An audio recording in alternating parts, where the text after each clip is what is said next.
Hi guys, I am back.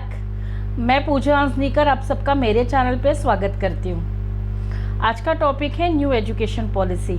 मुझे इसके ऊपर बहुत पहले ही वीडियो बनाना था, but I was waiting for the parents and the students to come up with the questions, even teachers, क्योंकि been into this education fraternity मैं बहुत सारे वेबिनार्स वगैरह, ट्रेनिंग्स वगैरह करती हूँ, तो मुझे I come across too many questions, बहुत सारे क्वेश्चंस मिलते हैं। और मैंने यूट्यूब पे देखा बहुत लोग सिर्फ एजुकेशन पॉलिसी क्या है उससे समझाने पे लगे, बट लोगों के क्वेश्चंस एड्रेस नहीं कर रहे। सो आई वाज वेटिंग।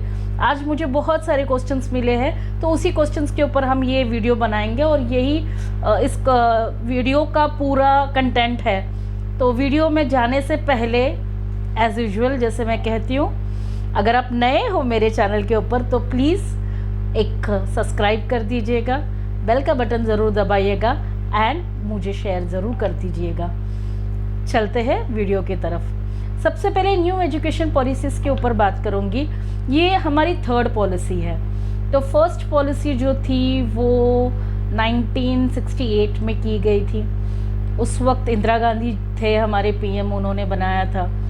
उसके बाद फिर वो आई थी 1986 में, जहाँ पे सेकंड पॉलिसी इंट्रोड्यूस की थी कोठारी कमीशन के अंदर, एंड वहाँ पे उसको थोड़ा सा मॉडिफाई किया था 1992 में, जहाँ पे कंपलसरी स्कूलिंग एजुकेशन कर दिया था उन्होंने। और उसके बाद 34 इयर्स के बाद अभी आई है न्यू एजुकेशन पॉलिसी।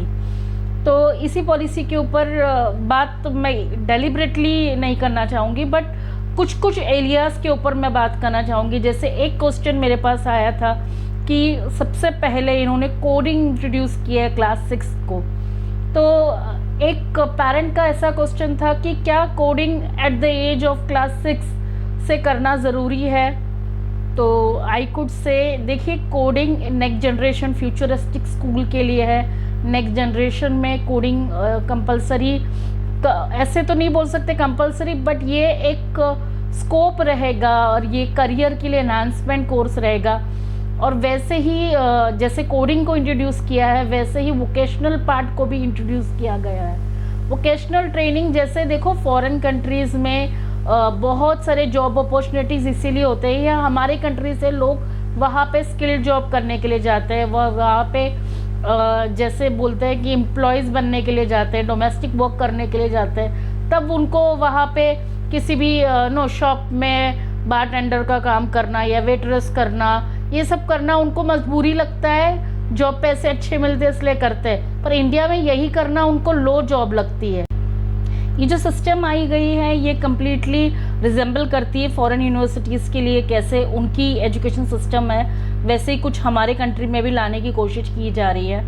और ये जो कोडिंग या वोकेशनल ट्रेनिंग का जो पार्ट है वो बच्चों को बचपन से ही नॉलेज देता है कि किस तरह खुद के ऊपर खड़े हो जाए, रिस्पॉन्सिबिलिटी खुद की ले, आत्मनिर्भर बने, एंड अर्निंग जो जॉब रिलेटेड जो ट्रेनिंग होती है, प्रैक्टिकल नॉलेज उन्हें मिलता है। उन्हें बचपन से ही पता चल जाता है कि what they need to do, या कौन से जॉब में क्या डिफ़िकल्टी लेवल्स है। I will give an short example कि समझो अगर हम समझो पुलिस की जॉब ले रहे हैं, हम फिल्मों में पुलिस को देखते हैं मारपीट करते हुए, ये करते वो करते हुए, बट अगर किसी बच्चे ने 10 दिन का ये इंटर्नशिप लिया है, अगर वो 10 दिन के लिए पुलिस बना है, तो उसको पता चलेगा डीपली कि पुलिस की जॉब में कितना प्रॉब्लम है। जैसे टीचर्स डे के दिन टीचर बनते हैं एक दिन, तब उनको पता चल जाता है यार टीचर बनना आसान काम नहीं है। वैसे ही अगर बच्चों को 10 दिन का इंटर्नशिप मिलेगा जब वो वोकेशनल ट्रेनिंग करेंगे, या जैसे ही वो बच्चे कोडिंग सीखेंगे और उनको पता चलेगा कि ये एप्लीकेशंस किस तरह बनते हैं, किस तरह उनको वेब डिज़ाइनिंग करनी है, किस तरह उनको लैंग्वेजेस, कंप्यूटर प्रोग्रामिंग लैंग्वेजेस सीखने के बाद उनको क्या होता है, जैसे हैकिंग जैसे चीज़ें वो समझ जाएंगे। मतलब मैनी थिंग्स जो बच्चे, मतलब अभी के जो बच्चों का दिमाग है ना वो बहुत शार्प है, बहुत ब्राइट है। तो उनको अगर बचपन से उनको क्लास 6 से ये सिखाया जाएगा, क्लास 6 से बहुत सारे सब्जेक्ट उनको उनके चूज़ के हिसाब से सब्जेक्ट उनको मिलेगा और वोकेशनल पार्ट इंट्रोड्यूस किया जाएगा। तो ये बच्चों के लिए काफ़ी अच्छा होने वाला है फ्यूचर के लिए। तो ये आई गेस ये सवाल को मैंने एड्रेस किया है कि कोडिंग एंड वोकेशनल ट्रेनिंग का पार्ट किस तरह बच्चों को बेनिफिशियल होने वाला है। सेकंड चलता है कि लैंग्वेज का जो सवाल था उसके ऊपर बहुत डिबेट चल रहा था कि क्यों मदर टंग में पढ़ाने के लिए बोला है, या जो बच्चे यहाँ से वह शफल करते हैं, या हर कोई इंसान एक ही मतलब एक ही स्टेट में बहुत सारे यहाँ से लोग आते हैं। जैसे मुंबई की बात कर लूँ मैं, तो लोग मल्टीलिंग्विस्टिक है, कहीं से भी आते हैं लोग और उनको वहाँ पे मराठी सीखनी ही पड़ती है। तो at that moment of time अब जब गवर्नमेंट ने चाइल्डहुड में ही रीजनल लैंग्वेज में या मदर टंग में एजुकेशन कर देने के लिए बोला है, तो उसमें इंग्लिश एज अ सब्जेक्ट लेने के लिए बोला है, as not as an language. तो बहुत सारे पेरेंट्स को ये होने लग गया कि भाई इंग्लिश मीडियम का भी क्या होने वाला है, बच्चों को इंग्लिश तो सिखानी ज़रूरी है, इंग्लिश तो ग्लोबल लैंग्वेज है, सबको आनी ज़रूरी है। तो मदर टंग में बच्चे सीखेंगे तो हम लोग तो घर पे बच्चे से इंग्लिश में बात करते हैं, हम चाहते हैं हमारा बच्चा इंग्लिश में बात करे, तो ये कैसे उन्होंने कर दिया, उस सवाल को मैं एड्रेस करूँगी। देखिए, रीजनल लैंग्वेज में बच्चों को सिखाने का ये उनका विजन था कि बच्चा बचपन से ही जिस तरह देखो लैंग्वेज जो होती है ना, बचपन में बच्चा पैदा होता है तो वो अपना मदर टंग सीखता है, और मदर टंग में अगर उसमें वैल्यू सिखाया जाए, मदर टंग में उसको स्टोरीज सिखाया जाए या एक्टिविटीज सिखाया जाए, तो उसकी बेसिक नॉलेज जो है वो क्लियर हो जाती है।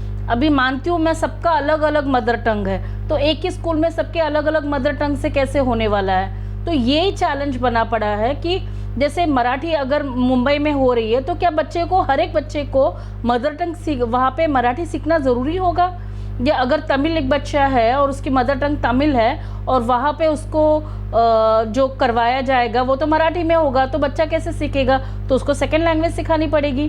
तो इसके ऊपर डिबेट चल रहा है। तो गवर्नमेंट का ऐसा विजन था कि हर एक इंसान अपने अपने स्टेट में नौकरी करे।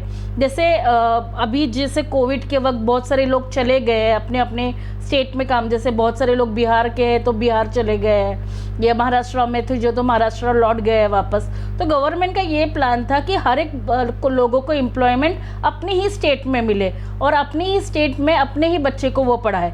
इनका ये विजन था। अभी वो कितने हद तक सक्सेसफुल होता है वो तो फ्यूचर ही जाने, बट गवर्नमेंट ने ये सोच कर बनाया था कि अगर महाराष्ट्रन बच्चा है तो वो मराठी पढ़े और वो महाराष्ट्र में ही उसके पापा नौकरी करे और महाराष्ट्र में ही एम्प्लॉयमेंट उसको मिले।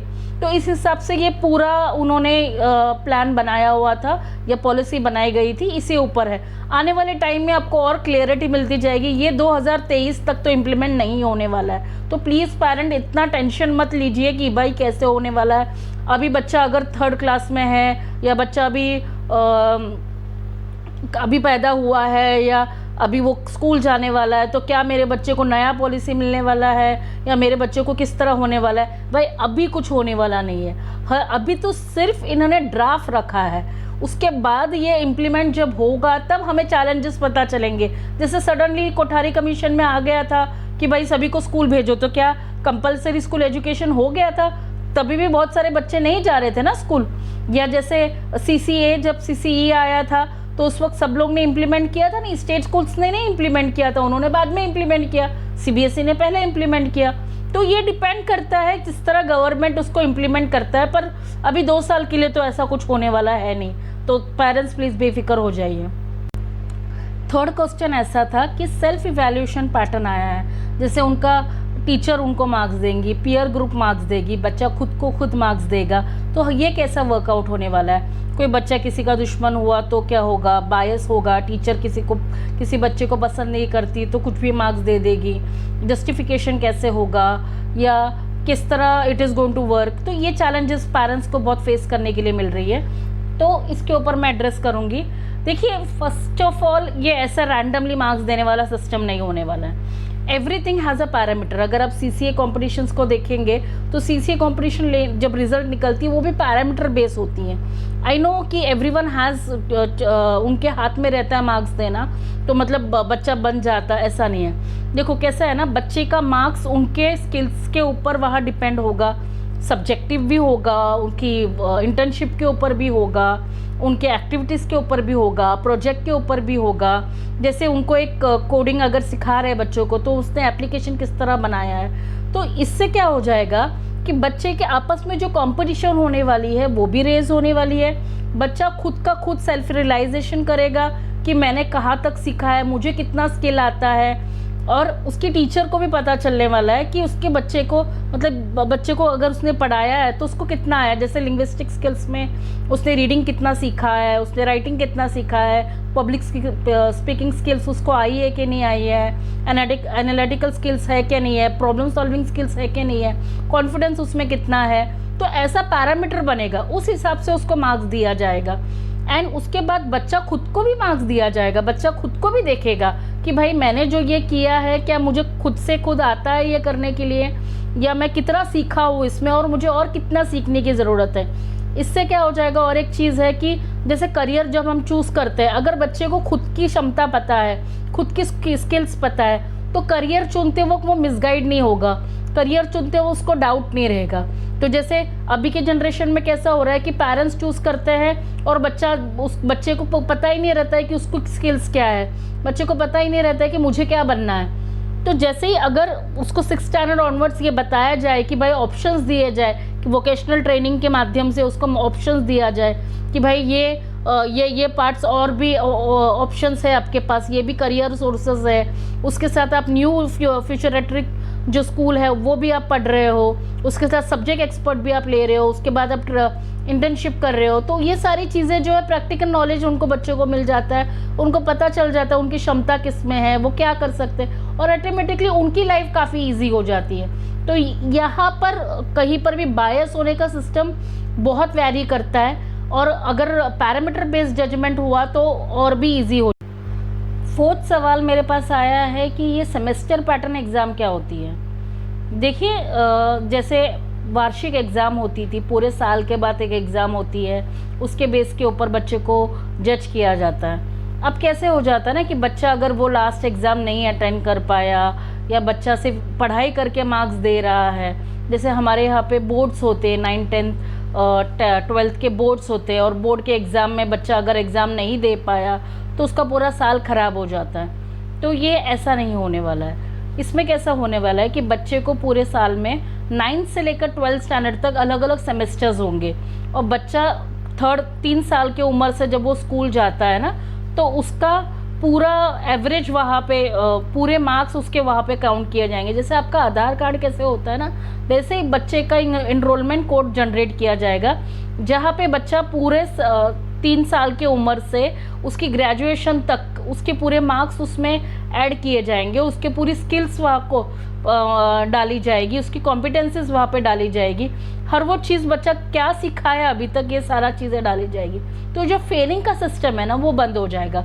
और अगर बच्चा 1 सेमेस्टर का एग्ज़ाम दिया, 2nd सेमेस्टर उसको करने के लिए नहीं आया, तो उसकी ये जो मार्क्स है वो काउंट भी हो सकते हैं वहाँ पर। तो अभी ये ड्राफ्टिंग में ऐसा किया है कि बच्चे का जो एनुअल एग्ज़ाम है वो कैंसिल करके बच्चे को रोड सिस्टम बंद करके एवरी 6 मंथ उनकी एग्ज़ाम दिया जाए। जैसे अगर उसको 10th का करना है तो उसको 4 सेमेस्टर, उसमें 2 सेमेस्टर उसमें होंगे, 9th करना है 2 सेमेस्टर, 11th करना है 2 सेमेस्टर, 12th करना है 2 सेमेस्टर। तो वैसे वाइज उसका एक ग्रुप बना दिया है 9 to 12th, उसमें वो बच्चा क्या क्या सीखेगा उसके हिसाब से वो मार्किंग उसकी होने वाली है। जैसे ग्रुपिंग कर दी अभी 3rd स्टैंडर्ड 3 साल की उम्र से लेकर बच्चा 2री क्लास तक अगर वो एक्टिविटी बेस्ड लर्निंग करने वाला है, वैसे ही बच्चे को अगर 3rd standard onwards class 5th तक वो सब्जेक्टिव पढ़ाई करने वाला है, एंड 6th ऑनवर्ड्स वो सारा एप्लीकेशन, कोडिंग और लैंग्वेज, और उसको जो सब्जेक्ट चाहिए वो सब्जेक्ट लेने का उसको अधिकार दिया गया है। और संस्कृत को ज़्यादा इम्पोर्टेंस दिया है, उसमें उसको जिस तरीके का उसको वोकेशनल पार्ट लेना है तो वो सारी चीज़ उसकी फ्रीडम दी गई है। तो इसमें बच्चे का इन्हांसमेंट ही हो रहा है, बच्चा डेवलप ही हो रहा है। कहीं पे भी बच्चे को बर्डन नहीं आएगा, रट रट के उसको एग्ज़ाम नहीं देना पड़ेगा, प्रेशर नहीं आएगा, स्ट्रेस फ्री इन्वायरमेंट में बच्चा पढ़ेगा। तो ये सारी चीज़ें फोकस की गई है बेटरमेंट के लिए। फोकस ऐसा किया है कि बच्चा ज़्यादा से ज़्यादा बच्चे स्कूल आए, ज़्यादा से ज़्यादा बच्चा एक्टिविटी बेस्ड लर्निंग करे, बच्चे बोर ना हो, बच्चे को मतलब ज़्यादा बुक्स का वज़न ना हो, ये सुसाइड केसेस जो हो रहे हैं वो कम हो जाए। 4th थिंग आ जाती है टीचर्स के लिए कि टीचर्स को 4 साल की डिग्री करनी पड़ेगी, और बीएड अभी कंपलसरी कर दिया है। देखो बीएड पहले से कंपलसरी था, एंड उसके बाद अभी कैसा किया है कि 3 साल की वो कोई भी सब्जेक्टिव ये करे, सब्जेक्ट जो उनको लेना वो पढ़े, और उसके बाद 1 साल का उनका टीचर्स ट्रेनिंग का कोर्स दिया जाएगा। पहले जैसे होता था वैसे ही है, बट इसको 4 साल करना पड़ेगा। उसके साथ हर एक मतलब स्किल्स उसमें दी जाएगी टीचर्स को, जैसे म्यूज़िक हो गया, स्पोर्ट्स हो गया, हर एक चीज़ का उनको ट्रेनिंग दिया जाएगा। बच्चे को किस तरह मतलब स्कूल की रिलेटेड न्यू पॉलिसीज़ के हिसाब से बच्चों टीचर्स को ट्रेनिंग दी जाएगी। तो टीचर्स के लिए भी ये वेल एंड गुड है, और इसको 2030 तक कंप्लीट करना है। तो ऐसा नहीं है कि अभी के टीचर्स को डायरेक्ट, अभी के टीचर्स के लिए अलग ट्रेनिंग होगी, और 2030 तक जो सिलेबस फ्रेमवर्क अभी जो करने वाले हैं, एक नेशनल टीचर्स फ्रेमवर्क जो करने वाले हैं, उसके अंदर टीचर्स के ऑटोमेटिकली नए फ्रेमवर्क के हिसाब से पढ़ाई होगी। और जो 2 साल का अभी जो बीएड था उसको उन्होंने उसमें ग्रेजुएशन के अंदर ही डाल दिया है। तो this is going to get implemented. इसके अंदर वोकेशनल पार्ट जो है उसकी भी ट्रेनिंग टीचर्स को दी जाएगी, जैसे आर्ट्स हो गया और जैसे एग्रीकल्चर या अलग अलग टाइप का जो वोकेशनल पार्ट होगा वो भी उनको ट्रेनिंग में इंक्लूड कर दिया गया है। So this will also be a new enhancing skills for the teachers. तो ये टीचर्स ट्रेनिंग प्रोग्राम जैसे वक्त आएगा वैसे हमें पता तो चलने वाला है कि भाई क्या होने वाला है। फिर टीचर्स की टीटीटी टेस्ट होने वाली है, जहाँ पे टीचर्स को इवैल्यूएट किया जाएगा, एक स्केल देखा जाएगा कि ये टीचर का मेरिट कैसा है। मेरिट बेस ही सिर्फ टीचर्स को एडमिशन दिया जाएगा, एक अलग यूनिवर्सिटी सिर्फ टीचर्स के लिए बनेगी। तो ये सारा उनका प्लान है। इसमें पॉलिसीज़ में ना बहुत डीपली उन्होंने ऐसा बोला गया है कि भाई एक करिकुलम फ्रेमवर्क बनाया जाएगा और टीचर्स को एक मल्टीडिसिप्लिनरी ट्रैक दिया जाएगा, उनका एक एलिमेंट्री उनका एक एंट्रेंस किया जाएगा। तो हर एक टीचर्स को उनके लेवल के हिसाब से उनको डाला जाएगा। तो ऐसे अलग अलग सेक्टर्स है इसमें। टिल द नाउ अभी टीचर्स को इतनी वरी करने की ज़रूरत नहीं है, क्योंकि एज एन नाउ स्कूल्स को भी कोई इंस्ट्रक्शंस नहीं दिए गए हैं, और किसी को भी इतनी आइडिया, ये सिर्फ ड्राफ्टिंग बना है अभी, उसके ऊपर इतना टेंशन लेने की ज़रूरत नहीं है। और टीचर्स को सर्टिफिकेट भी दिया जाएगा, जो लोग दिव्यांग बच्चों को पढ़ाते हैं या डिसेबल्ड बच्चों को पढ़ाते हैं या ऐसे स्पेशल एजुकेटर्स हैं, उनको भी अलग सर्टिफिकेशन दिया जाएगा, उनके लिए भी अलग जॉब होगा। और गवर्नमेंट प्राइवेट दोनों सेक्टर्स में होने वाला है। तो ये सारी चीज़ें आपको टाइम टू टाइम बता दिया जाएगा। ये जो टीचर्स के ऊपर काम करने वाले हैं वो टीचर्स एम्पावरमेंट के लिए होने वाला है। टीचर्स को टेक्नोलॉजिकल बेस की ट्रेनिंग दी जाएगी। अभी जैसे पुराने वक्त पे टीचर्स को कंप्यूटर यूज़ करना नहीं आता था, अभी भी बहुत सारे ऐसे टीचर्स हैं जिनको कंप्यूटर्स की इतनी आइडिया नहीं है, जैसे कंप्यूटर लैंग्वेजेस की इतनी आइडिया नहीं है, या उनको सिर्फ क्लास में जाके पढ़ाना बस इतना ही आता है और ज़्यादा स्किल बेस्ड नहीं है। तो ये सारी चीज़ों के ऊपर वर्क किया जाएगा। उनके करियर ग्रोथ को लेकर वर्क किया जाएगा कि कौन से टीचर्स फाउंडेशन कोर्स करवाने वाले हैं, कौन से टीचर्स प्रिपरेटरी कोर्स है, कौन से टीचर्स का मिडिल सेक्शन में पढ़ाने वाले हैं, कौन से टीचर्स सेकेंडरी में पढ़ाने वाले हैं। तो उनके अलग अलग लेवल के कोर्सेज होने वाले। पर बीएड तो एक मेन पार्ट होने वाला है, पर बीएड में भी टीचर के स्किल के हिसाब से टीचर को डिवाइड किया जाएगा, उस हिसाब से उनको रैंकिंग दी जाएगी। वैसे ही टीचर्स के लिए NPST ऐसे करके national professional standard for teachers ऐसा निकालने वाले हैं, जो 2022 तक है करना है होने वाला है। और जो टीचर्स अभी सर्विस में है उनके लिए सर्विस इनरिचमेंट कोर्स रहेगा। सर्विस के अंदर ही बेटर इन्वायरमेंट बनाने के लिए, इंफ्रास्ट्रक्चर वर्क करने के लिए, improving service environment through better infrastructure of the school. मतलब जिस तरह स्कूल्स का इंफ्रास्ट्रक्चर है उस हिसाब से टीचर्स को ट्रेनिंग दी जाएगी। फिर teachers has a more autonomy in choosing aspects of pedagogy in the classroom teaching. मतलब टीचर्स को और मौके मिलते हैं किस तरह अलग अलग टाइप का पेडागोजी यूज़ कर सके बच्चे को पढ़ाने के लिए। आपको पता होगा पेडागोजी का मतलब क्या है, कि बच्चे को एक तरीका होता है पढ़ाने का, उस तरीके को हम पेडागोजी बोलते हैं। मैं इन डिटेल में नहीं जा रही हूँ अभी। फिर टीचर्स को एकेडमिक जो लीडर्स होते हैं वो टीचर्स को अपॉर्चुनिटी मिलती है, पोजीशंस दी जाती है, जैसे प्रिंसिपल हो गया, हेडमिस्ट्रेस हो गया, ऐसे टीचर्स को पोजीशंस देंगे उनके स्किल्स के हिसाब से। जैसे बच्चों की रेटिंग की होती है, मार्क्स का पूरा होगा इन डेप्थ उनका पता लगाया जाएगा, वैसे टीचर्स के लिए भी हुआ जाएगा। So that is really very good that सिर्फ टीचर्स की मेरिट्स लिए जाएगी, ट्रैकिंग सिस्टम होगा, टेनओवर उनका पूरा ट्रैक होगा कि कब तक कहाँ से कहाँ तक टीचर्स ने कैसा किया है। फिर उनको 50 hours of continuous comprehensive professional development की ट्रेनिंग दी जाएगी। तो ये भी सारी चीज़ें इंक्लूडेड उसमें हुई गई है। अभी गवर्नमेंट का इसमें की फोकस क्या था कि क्यों ये ऐसे करना चाहते थे, और इसके मतलब ज़्यादा से ज़्यादा डिसएडवांटेजेस क्या है, जो कुछ सवाल आते हैं वो इसीलिए इसके ऊपर है कि जेंडर आइडेंटिटी क्या होगी, जेंडर की मतलब फीमेल्स एंड ट्रांसजेंडर्स वालों को, इंडिविजुअल वालों को, उनको किस तरह ट्रीट किया जाएगा।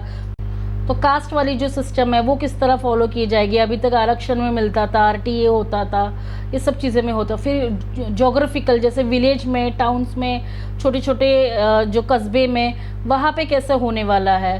फिर किसकी फाइनेंशियल सिचुएशंस कैसी है, क्या जो घर के काम जो कर सकते हैं, जो पुअर के बच्चे हैं उनको कैसे होगा।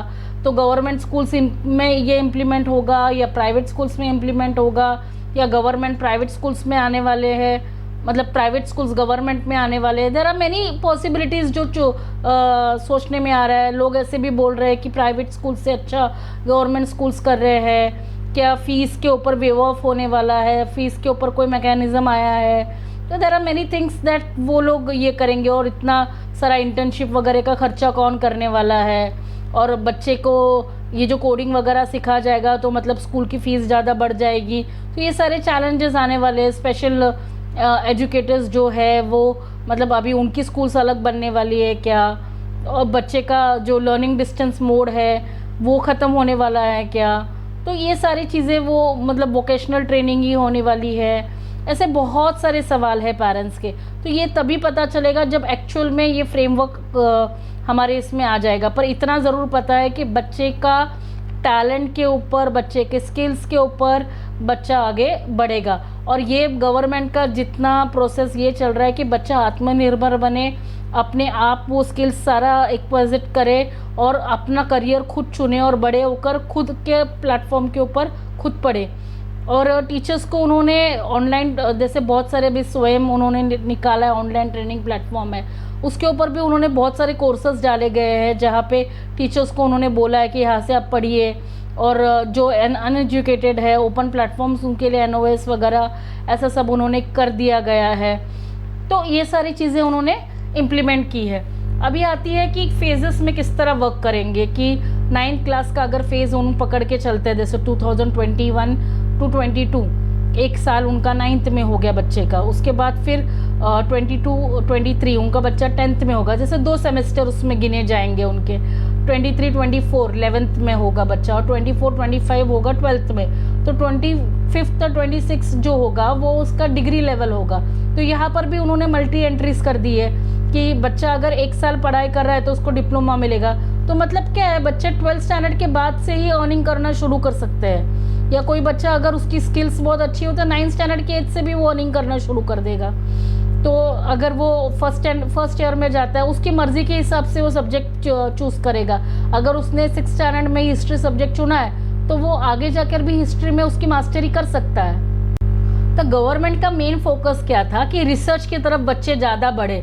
जैसे बहुत सारे फॉरेन कंट्रीज़ में रिसर्च का रेट बहुत ज़्यादा है, हमारे यहाँ पे रिसर्च का रेट बहुत कम है। तो गवर्नमेंट का बस ये था कि बच्चा अगर 6th स्टैंडर्ड से एक सब्जेक्ट एक्सपर्ट बन रहा है तो वो 12th स्टैंडर्ड तक उसको सब्जेक्ट की कंप्लीट आइडिया आ जाती है। जैसे बच्चा अगर 6th स्टैंडर्ड में साइकोलॉजी ले रहा है तो 12th तक तो उसको साइकोलॉजी की पूरी आइडिया आ जाती है। वही अगर उसमें ही वो डिग्री करना चाहेगा तो 1 साल अगर पढ़ता है तो उसको डिप्लोमा का कोर्स मिलेगा। 2nd ईयर अगर उसको पढ़ता है तो मतलब 1 साल अगर करता है तो सर्टिफिकेट कोर्स मिलेगा, 2 साल करता है तो उसको डिप्लोमा मिलेगा, और 3 साल करता है तो डिग्री मिलेगी, और 4th ईयर करता है तो रिसर्च की डिग्री मिलेगी।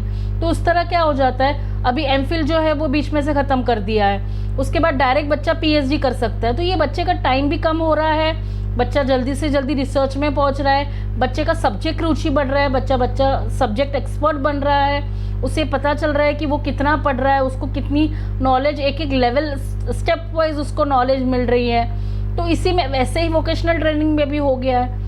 तो अगर इसमें मल्टीपल एंट्रीज है, ड्रॉप आउट कर दिया कि अगर एक वक्त पे उसने सोचा कि अब मुझे पढ़ाई नहीं करनी है, अभी मुझे अर्निंग करना है या अभी मुझे कुछ और ट्राई करना है, तो वो और गैप ले सकता है। तो ये सारी चीज़ें भी उन्होंने इम्प्लीमेंट कर दी है, कॉलेज लेवल पे ये भी हो गया है। और रहा सवाल बच्चों की फ़ीस का वगैरह का, तो इसके ऊपर भी गवर्नमेंट ने एक रेगुलेटरी एक्ट डाल दी है कि कॉलेजेस अपने हिसाब से फ़ी नहीं बढ़ा सकती है। उसके ऊपर भी एक मल्टीपल ऐसे उन्होंने एक class A grade university, B grade university, C grade university, ऐसे एक्रेडिटेशन उन्होंने ला दिया है। तो इस हिसाब से भी पेरेंट्स के लिए भी कन्वीनियंसी होगी कि भाई फ़ीस भरना है, तो हर एक यूनिवर्सिटी अपने हिसाब से अभी नहीं कर पाएंगे। ऊपर से उन्होंने फ़ॉरेन यूनिवर्सिटीज़ को मौका दिया आने के लिए, तो बच्चा हमारा जो फ़ॉरेन जाता था वो बंद हो जाएगा, इंडिया में बच्चा पढ़ सकेगा और वो भी इंडियन प्राइस में पढ़ेगा। उसके लिए भी गवर्नमेंट ने दे हैव स्टार्टेड कि बाबा यहीं पे यूनिवर्सिटी होगा तो यहीं पे बच्चा पढ़ेगा। तो कुछ हद तक मुझे ऐसा लगता है कि ये जो एजुकेशन पॉलिसी लेकर आई है ये हमारे एजुकेशन सिस्टम को चेंज करेगा, और कहीं ना कहीं एजुकेशन की ये जो सिस्टम है ये बच्चे को बहुत बेटरमेंट होगा, पेरेंट्स के लिए भी रियलाइजेशन, मतलब एक रिलैक्सेशन होगा। जैसे हम इन्फ्लेशन अभी होने वाला है तो हमें बच्चे की पढ़ाई का खर्चे का बहुत टेंशन होता है कि भाई MBA की इतनी फ़ीस हो गई है, इंजीनियरिंग की इतनी फ़ीस हो गई है, उसके बाद भी जॉब्स नहीं लग रहे हैं, उसके बाद भी इतना सब ऐसे रिसेशन आ रहा है, तो किस तरह होगा। ये सारे एजुकेशन सिस्टम से क्या होगा कि बच्चा वोकेशनल ट्रेनिंग के हिसाब से प्रैक्टिकल लर्निंग करेगा ना, तो उसमें रिसेशन आने का चांस नहीं है।